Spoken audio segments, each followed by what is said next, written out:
चरणजीत सिंह चन्नी को पंजाब का नया मुख्यमंत्री बनाया गया। कांग्रेस नेता हरीश रावत ने ट्वीट कर इस बात की जानकारी दी। कैप्टन सरकार में मंत्री थे चरणजीत सिंह चन्नी।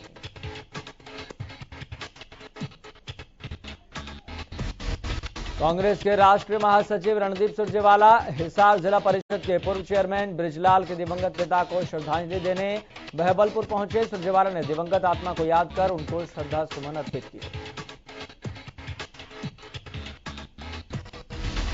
पंजाब में मुख्यमंत्री के बदलाव को लेकर सुरजेवाला ने कहा कि पंजाब के 95% विधायकों ने पार्टी हाईकमान को पंजाब मुख्यमंत्री को बदलने की मांग की थी। विधायक दल की मांग के बाद ही मुख्यमंत्री परिवर्तन पर विचार किया गया।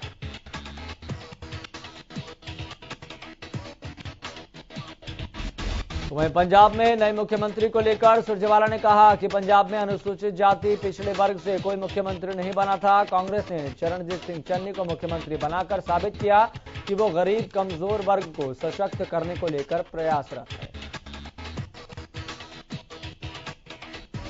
इस दौरान सुरजेवाला ने कहा कि हरियाणा सरकार अपने ही वजन में बहुत जल्द गिरने वाली है। जल्द ही ये बदलाव देखने को मिलेगा।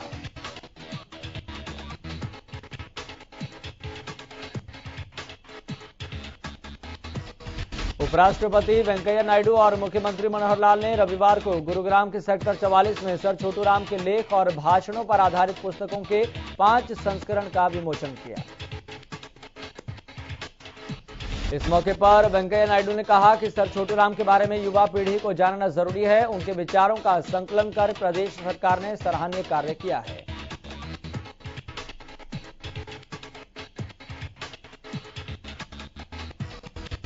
वेंकैया नायडू ने कहा कि किसान की समस्या को राजनीति के साथ नहीं जोड़ना चाहिए। किसानों को सड़क और बिजली चाहिए। किसान को फ्री सुविधा नहीं चाहिए। जो फ्री की बात करते हैं वह राजनीति करते हैं।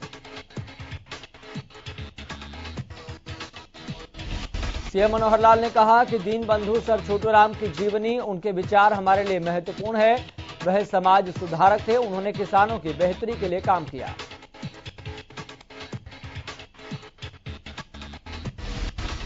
वहीं साइबर सिटी गुरुग्राम के नॉर्थ कैंप यूनिवर्सिटी में पैरालंपिक खिलाड़ियों को सम्मानित किया गया। इस कार्यक्रम में उपराष्ट्रपति वेंकैया नायडू ने मुख्य अतिथि के तौर पर शिरकत की। सीएम मनोहर लाल समेत खेल मंत्री भी इस दौरान मौजूद रहे। जिन पैरालंपिक खिलाड़ियों ने पैरालंपिक में मेडल जीता और जिन्होंने हिस्सा लिया, उन सभी का यहां सम्मान किया गया। इसके बाद सीएम ने अपने भाषण में कहा कि देश में खेल नीति का डंका बजा है।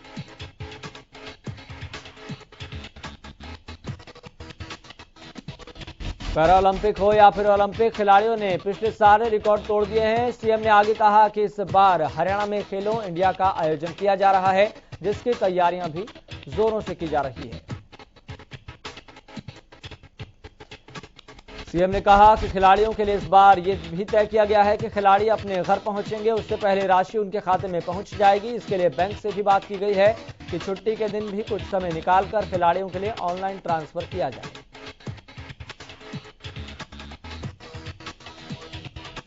वहीं दिल्ली का एक रास्ता खुलवाने को लेकर सोनीपत के दीन बंधु छोटू राम विश्वविद्यालय में हाई लेवल मीटिंग बुलाई गई, लेकिन इस मीटिंग में किसान नेता नहीं पहुंचे। हरियाणा सरकार के एसीएस ने उद्योगपतियों के साथ मीटिंग की। बैठक में आला अधिकारी और अलग अलग इंडस्ट्री के प्रधान मौजूद रहे। इस दौरान उद्योगपतियों ने प्रभावित होते हुए उद्योग क्षेत्र को लेकर अपनी बात रखी।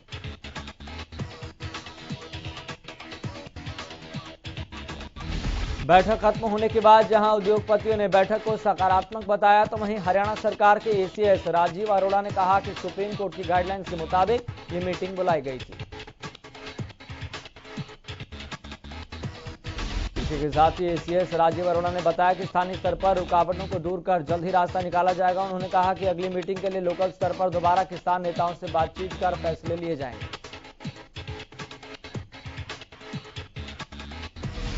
हरियाणा ओबीसी मोर्चा के प्रदेशाध्यक्ष और पूर्व राज्य मंत्री करणदेव कंबोज ने ओबीसी वर्ग को राजनीति और नौकरियों में सम्मान देने के लिए प्रधानमंत्री नरेंद्र मोदी का आभार जताया। वहीं रविवार को करणदेव कंबोज के बल्लभगढ़ पहुंचने पर रोड शो निकालकर ओबीसी वर्ग के महामंत्री रामेश्वर प्रजापति ने भव्य स्वागत किया।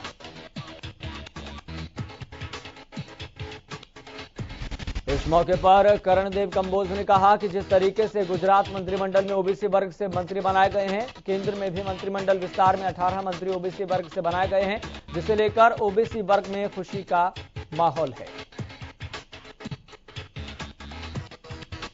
वहीं प्रदेश कांग्रेस प्रभारी विवेक बंसल ने कैप्टन अमरिंदर सिंह के इस्तीफे के बहाने बीजेपी पर निशाना साधा। उन्होंने बीजेपी पर तंज कसते हुए कहा कि हमने तो एक ही मुख्यमंत्री बदला है, बीजेपी ने कई मुख्यमंत्री बदल दिए हैं। इसी के साथ ही विवेक बंसल ने कहा कि बीजेपी ने तो पूरे का पूरा मंत्रिमंडल ही बदल दिया। विवेक बंसल ने आने वाले चुनाव में अच्छे परिणाम की उम्मीद भी जताई। इस दौरान तीनों कृषि कानूनों के बहाने उन्होंने केंद्र पर भी निशाना साधा। अंतर्राष्ट्रीय पोषक अनाज वर्ष 2023 और राष्ट्रीय पोषक अभियान के तहत एनडीआरआई में कार्यक्रम का आयोजन किया गया। कृषि मंत्री नरेंद्र सिंह तोमर ने वर्चुअल मीटिंग के जरिए कार्यक्रम में उपस्थित 220 महिला किसानों को संबोधित किया।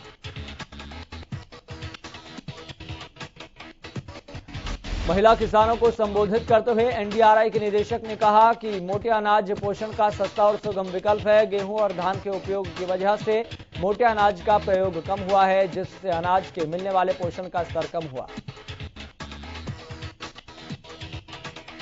उन्होंने बताया कि पूर्व में मक्का, बाजरा, रागी और कुट्टू जैसे मोटे अनाज इंसान खाने में इस्तेमाल करता था, जिससे उन्हें काफी हद तक शरीर का पोषण अनाज से ही मिल जाता था। हरियाणा सरकार ने नहरी पानी चोरी रोकने के लिए एक नई प्रणाली लागू करने का फैसला किया, जिसके तहत प्रदेश की सभी मुख्य 90 नहरों के हेड पर एक एक सिम कार्ड आधारित सेंसर लगाया जाएगा। शनिवार को चंडीगढ़ में मुख्यमंत्री मनोहर लाल की अध्यक्षता में सिंचाई विभाग की बैठक में फैसला लिया गया। इससे जल स्तर पर नजर रखी जाएगी। नई प्रणाली में नहर पानी की निगरानी ऑनलाइन चंडीगढ़ बैठक भी की जा सकेगी। बैठक के बाद सिंचाई विभाग के अतिरिक्त मुख्य सचिव देवेंद्र सिंह ने बताया कि आरटीडीएस सिस्टम लागू हो जाने के बाद टेल पर पानी नहीं पहुंचने की समस्या का समाधान हो जाएगा। वहीं हरियाणा सरकार ने फेमिना मिस ग्रैंड इंडिया बनी मनिका शिवकंद को जल संरक्षण अभियान की गुडविल एम्बेसडर बनाया। हरियाणा सरकार ने मनिका शिवकंद के साथ यह एग्रीमेंट किया। बिना मानदेय के मनिका इस जल संरक्षण अभियान के लिए जागरूकता फैलाएंगी। इस दौरान मनिका शिवकंद ने कहा कि वो किसानों से अनुरोध करेंगी कि किसान वो फसल उगाएं जिसमें पानी का इस्तेमाल कम हो और पैदावार ज्यादा हो। पंजाब के मुख्यमंत्री कैप्टन अमरिंदर सिंह की तरफ से दिए गए बयान पर बीजेपी प्रदेश अध्यक्ष ओम प्रकाश धनखड़ ने कहा कि कैप्टन अमरिंदर सिंह ने हरियाणा की आर्थिक नाकेबंदी करने की दिशा दी है। वहीं पुंडरी के विधायक ने मीडिया के सामने रखा अपना दर्द। रणधीर सिंह गोलन ने दुखी मन से कहा कि अफसरशाही पूरी तरह हावी है, विधायक की बात कोई नहीं सुनता। तहसील और पुलिस विभाग से भ्रष्टाचार की शिकायतें लगातार सामने आ रही है, लेकिन कार्रवाई नहीं होती। रणधीर गोलन ने कहा कि ऐसी चेयरमैनी का क्या फायदा जब कोई अधिकारी सुनता नहीं। रणधीर गोलन ने कहा कि अगर उनकी बात पर अमल नहीं किया गया तो जल्द कोई बड़ा फैसला लिया जाएगा। वहीं साइबर सिटी गुरुग्राम के साउथ सिटी 1 में सामाजिक संस्था द्वारा 700 के आसपास पेड़ लगाकर हर घर एक वृक्ष अभियान की शुरुआत की गई। इस दौरान सैकड़ों लोगों ने भाग लिया।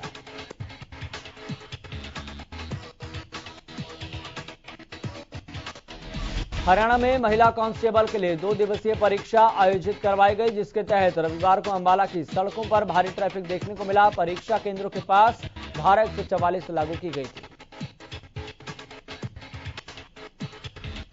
परीक्षा सेंटर दूर होने से परीक्षार्थी और अभिभावकों में भारी रोष देखने को मिला। परीक्षार्थियों ने कहा कि सरकार ने 50 किलोमीटर के भीतर एग्जाम सेंटर देने का वादा किया था, लेकिन सरकार अपनी बात पर खरी नहीं उतरी।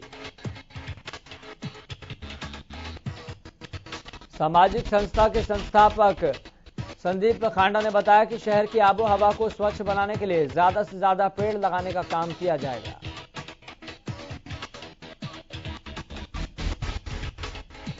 वहीं आपको बता दें कि 1341 लोगों ने कोरोना की वैक्सीन लगवाई। सिरसा की रीड कोट कॉलोनी में रविवार सुबह यातायात पुलिस ने विशेष अभियान चलाया। इस दौरान बंद फाटक के नीचे से निकलने वालों और गलत साइड से रेल लाइन क्रॉस करने वालों और बुलेट से पटाखे फोड़ने वाले चालकों के चालान काटे गए। कुछ वाहनों को इंपाउंड भी किया गया। इस दौरान 2 बुलेट बाइकों के 11,11 हजार के चालान काटे गए। यातायात थाना प्रभारी बहादुर सिंह ने मीडिया को बताया कि पुलिस अधीक्षक डॉक्टर अर्पित जैन के निर्देशानुसार अभियान चलाया जा रहा है। ट्रिपल राइडिंग करने वालों और बुलेट से पटाखे फोड़ने वालों के विशेष रूप से चालान काटे जा रहे हैं। वहीं सिरसा में सीआरपीएफ का एक जवान खुद ही सुरक्षा को लेकर डरा हुआ है। 2 सरकारी अध्यापकों की रौबदारी ने सीआरपीएफ के जवान को इस कदर मजबूर कर दिया है कि वो न्याय के लिए दर दर की ठोकरें खाने को मजबूर है। मामले के अनुसार छत्तरगढ़ पट्टी निवासी सत्यवीर झारखंड में सीआरपीएफ में बतौर एएसआई ड्यूटी कर रहा है। जून के महीने में उसके पड़ोसी का विवाद उसके बच्चे चेतन के साथ हो गया था। मामला हुडा चौकी तक पहुंच गया, लेकिन न्याय नहीं मिला। सत्यवीर का कहना है कि आरोपी खुलेआम घूम रहे हैं। इसके साथ ही जांच अधिकारी पर दबाव बना रहे हैं ताकि कार्रवाई न हो सके। वहीं सिरसा की एमसी कॉलोनी में किराए के मकान में रह रहे युवक के कमरे में चोरी हो गई। चोर कमरे का ताला तोड़कर अटैची में रखा सामान लेकर फरार हो गए। चोरी हुए सामान में 20,000 रुपए, मोबाइल और कागजात थे। चोरी की सूचना पुलिस को दी गई, जिसके बाद पुलिस ने मामला दर्ज कर जांच शुरू कर दी है। वहीं बहादुरगढ़ में एक कलयुगी पिता के एक अपनी ही बेटी को हवस का शिकार बनाया, जिसके बाद 23 वर्षीय पीड़ित बेटी ने पुलिस को मामले की शिकायत दी। पुलिस ने पीड़िता के बयान के आधार पर आरोपी पिता के खिलाफ मामला दर्ज कर लिया है और पीड़िता को मेडिकल के लिए बहादुरगढ़ के सामान्य अस्पताल पहुंचाया गया। बताया जा रहा है कि जिस वक्त पिता ने वारदात को अंजाम दिया, उस वक्त पीड़िता की मां और बहन घर से बाहर गए हुए थे। वारदात के बाद से ही आरोपी फरार है। पंजाब के मुख्यमंत्री कैप्टन अमरिंदर सिंह के बयान के खिलाफ बीजेपी ने शनिवार को प्रदेश कांग्रेस के खिलाफ सांकेतिक धरना प्रदर्शन किया। इस दौरान बीजेपी कार्यकर्ताओं ने कांग्रेस के खिलाफ नारेबाजी की। वहीं हिसार में कांग्रेस जिला मुख्यालय के बाहर बीजेपी प्रदर्शन करने पहुंची तो कांग्रेसी कार्यकर्ताओं ने भी बीजेपी के खिलाफ प्रदर्शन किया, लेकिन इस दौरान बीजेपी का विरोध करने किसान भी मौके पर पहुंच गए।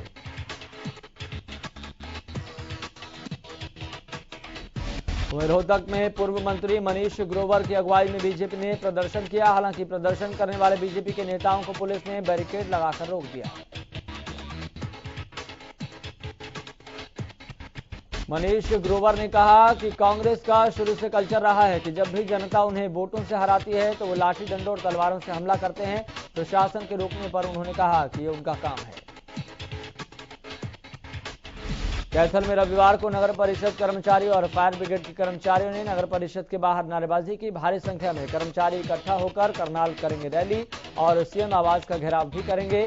कैथल से पुरुष और महिलाएं करनाल के लिए रवाना।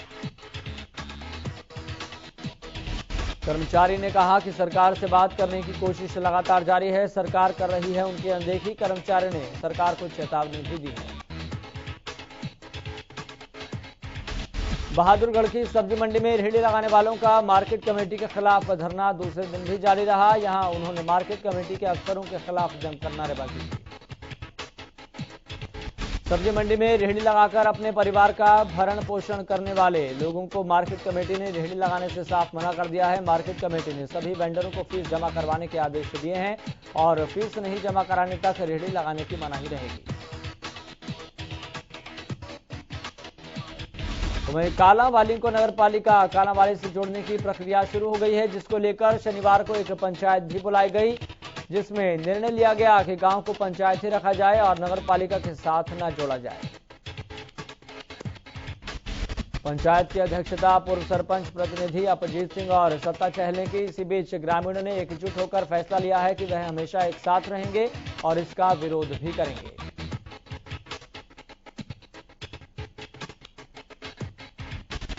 पूर्व सरपंच प्रतिनिधि अपजीत सिंह ने कहा कि जैसे ही गांव को नगरपालिका से जोड़ा जाएगा तो उनका विकास रुक जाएगा और कई प्रकार के टैक्स सरकार की तरफ से लगा दिए जाएंगे। सोनीपत के गांव बड़मलिक में 5 परिवारों के मकान ढह जाने के बाद मौके पर संबंधित अधिकारियों ने पहुंचकर जायजा लिया था। प्रधानमंत्री आवास योजना के तहत मकान बनाने को लेकर कागजात जमा करवाए थे। इसके साथ ये भी कहा था कि उनका मकान पास हो गया है, लेकिन जब ग्रांट आएगी तब आपको दे दी जाएगी। इसके बाद कई साल बीत गए, लेकिन न तो अभी तक कोई ग्रांट आई है और न ही लोगों के घर बने, जिसके कारण आज लोग दर दर की ठोकरें खाने को मजबूर हैं। वहीं सोनीपत में गर्भवती महिला की मौत मामले में शुक्रवार को परिजनों ने रोड जाम किया। इस दौरान उन्होंने गिरधर अस्पताल पर लापरवाही का आरोप भी लगाया। डॉक्टरों के खिलाफ एफआईआर कराने की मांग भी लगातार की जा रही है। परिजनों का आरोप है कि गर्भवती महिला के इलाज में अनियमितताएं बरती गई थी, जिसके बाद ऑपरेशन के बाद गर्भवती महिला दीपाली की मौत हो गई। मृतका के परिजनों का कहना है कि अस्पताल प्रशासन ने रक्त को लेकर परिजनों को गुमराह किया।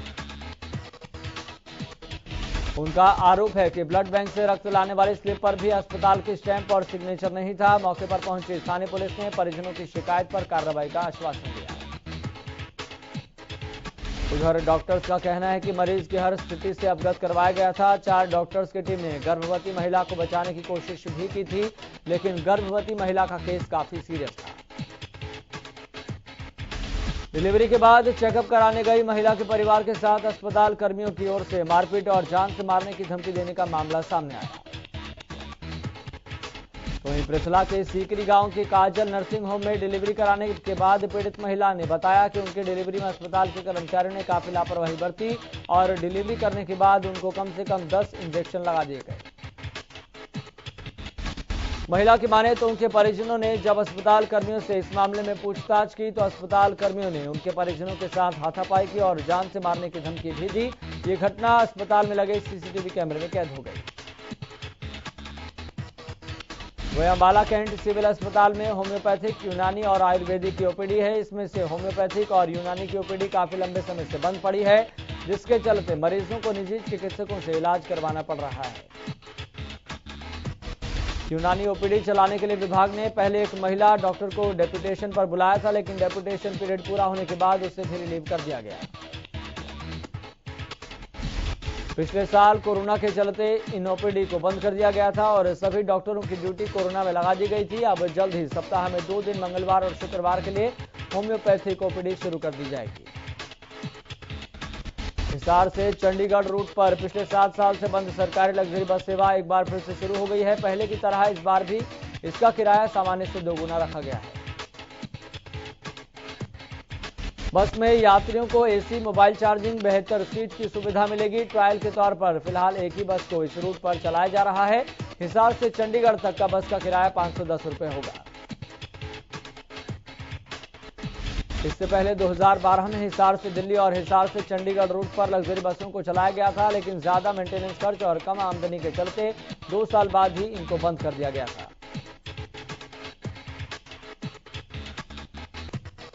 तो वहीं कैथल में शुक्रवार को प्रशासन की ओर से फसल अवशेष प्रबंधन चुनौतियों और समाधान विषय पर एक सेमिनार का आयोजन किया गया। इस आयोजन में किसानों के साथ साथ पुरानी प्रबंधन में इस्तेमाल होने वाली उपकरणों और कंपनियों के प्रतिनिधियों ने शिरकत की। कृषि अधिकारी ने बताया कि अब तक पराली अवशेष न जलाने वाले किसानों को 3 करोड़ 80 लाख रुपए की प्रोत्साहन राशि दी जा चुकी है। वहीं अगर कोई संस्था बनाकर उपकरण लेता है तो 80% की सब्सिडी दी जाती है। अगर कोई निजी तौर पर ये उपकरण खरीदना चाहता है तो उसके लिए 50% सब्सिडी का प्रावधान है। फरीदाबाद के बड़खल, बल्लभगढ़, एनआईटी और टिगांव विधानसभा में इन दिनों समस्याओं का अंबार लगा हुआ है। सभी जगहों पर सड़क, पानी, सीवर जैसी मूल सुविधाओं के लिए लोग तरस रहे हैं। चारों ओर टूटी सड़कें, पानी की सही निकासी न होना और सीवर ओवरफ्लो जैसी समस्याओं से रोजाना लोगों को दो चार होना पड़ रहा है। बड़खल विधानसभा में मुख्य मार्ग के साथ साथ इलाके की दूसरी जगह के हालात भी पूरी तरह से खराब हैं। तो वहीं भवानीखेड़ा के सिवाड़ा गांव के मार्ग पर जलभराव की वजह से लोगों को भारी परेशानियों का सामना करना पड़ा। सिवाड़ा में करीब 500 मीटर तक सड़क का स्तर नीचा होने के कारण यहां जलभराव की स्थिति बनी हुई है। सड़क का स्तर नीचा होने और पास से गुजर रही जलघर की पानी लाइन की लीकेज के कारण ये समस्या बहुत पुरानी है। जिसके कारण सिवाड़ा में मुख्य मार्ग पर हरदम जलभराव बना रहता है और बरसात में तो ये समस्या और बड़ी हो जाती है।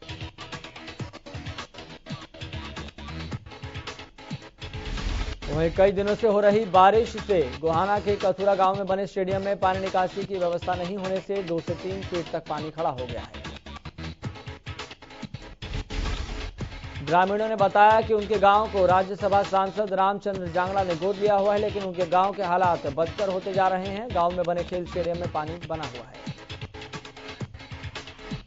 जिसके चलते गांव में बच्चों को प्रैक्टिस करने के लिए दूसरे गांव जाना पड़ता है। कई बार अधिकारियों को स्टेडियम से पानी की निकासी की मांग को लेकर ग्रामीण मिल चुके हैं, लेकिन अधिकारी इस ओर कोई ध्यान नहीं दे रहे। रादौर में दर्दनाक मामला सामने आया। बताया जा रहा है कि शनिवार को रादौर के जुब्बल गांव के पास देर रात 3 वाहनों की भिड़ंत हो गई, जिसमें 2 लोगों की मौके पर ही मौत हो गई और एक व्यक्ति गंभीर रूप से घायल हो गया, जिसे प्राथमिक उपचार के बाद यमुनानगर ट्रामा सेंटर में रेफर कर दिया गया। बताया जा रहा है कि मृतक सहारनपुर से ट्रैक्टर ट्रॉली में लकड़ी लेकर कैथल जा रहा था। जैसे ही वो जुब्बल गांव के पास पहुंचे तो पीछे से आ रहे एक ट्रक ने उनकी ट्रॉली को टक्कर मार दी।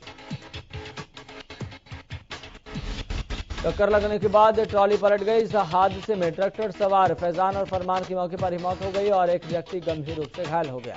फिलहाल पुलिस ने शवों को कब्जे में लेकर पोस्टमार्टम के लिए यमुनानगर भेजकर आगे की कार्रवाई शुरू कर दी है। हांसी में गणपति विसर्जन के लिए जा रहे श्रद्धालुओं से भरी ट्रैक्टर ट्रॉली पलटी। हादसे में करीब 8 लोग घायल हुए। घायलों को कराया गया अस्पताल में भर्ती। वहीं कैथल में गणेश विसर्जन के दौरान नहर में डूबने से युवक की मौत। आसपास के लोगों ने पुलिस को मामले की जानकारी दी। गोताखोरों की मदद से पुलिस ने युवक की तलाशी अभियान शुरू किया। गोहाना में 12 सितंबर को 3 नकाबपोश बदमाशों ने पिस्तौल के बल पर भारत मनी ट्रांसफर एजेंसी में 40,000 की लूट की घटना को अंजाम दिया था, जिसकी पूरी वारदात दुकान में लगे सीसीटीवी कैमरे में कैद हो गई थी।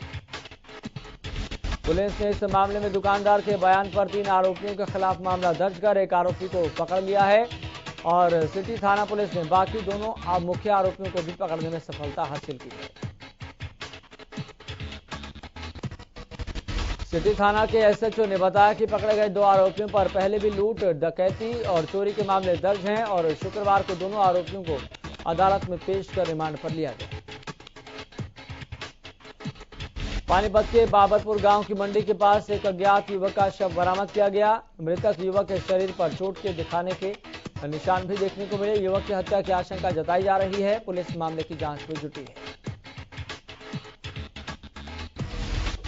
वहीं झज्जर में ट्रेन की चपेट में आने से 70 वर्षीय बुजुर्ग की मौत हो गई, जिसके बाद स्टेशन मास्टर ने मौके पर पुलिस को सूचित किया। पुलिस की टीम ने मौके पर पहुंचकर बुजुर्ग की शिनाख्त महावीर पुत्र प्रेमराज गांव भमबेवा के रूप में की है। बुजुर्ग के शव को पोस्टमार्टम के लिए झज्जर के सामान्य अस्पताल ले जाया गया। जांच अधिकारी के मुताबिक बुजुर्ग प्रतिदिन अपने खेतों में सैर करने के लिए जाता था। आज भी बुजुर्ग अपने सुबह से ही खेतों में सैर करने के लिए गया हुआ था। उन्होंने बताया कि बुजुर्ग होने के कारण महावीर को कम दिखाई देता था और कम सुनाई देता था, जिसके कारण उसे ट्रेन आने का पता नहीं लगा और ट्रेन की चपेट में आने से बुजुर्ग की मौके पर मौत हो गई। तो वहीं फरीदाबाद में जहां एक और परिवहन विभाग हरियाणा रोडवेज को घाटे से निकालकर मुनाफे की ओर ले जाने की कोशिश कर रहा है, तो वहीं हरियाणा रोडवेज के कर्मचारी परिवहन विभाग की इन कोशिशों को नाकाम करने में जुटे हुए हैं। दरअसल बल्लभगढ़ बस डिपो से हरियाणा रोडवेज की बस को नाइट स्टे के लिए मोहना जाना होता है, लेकिन ड्राइवर बसों को मोहना ले जाने की बजाय अपने घर ले जाते हैं, जिससे परिवहन विभाग को डीजल के साथ साथ और भी कई चीजों का चूना लगाया जाता है।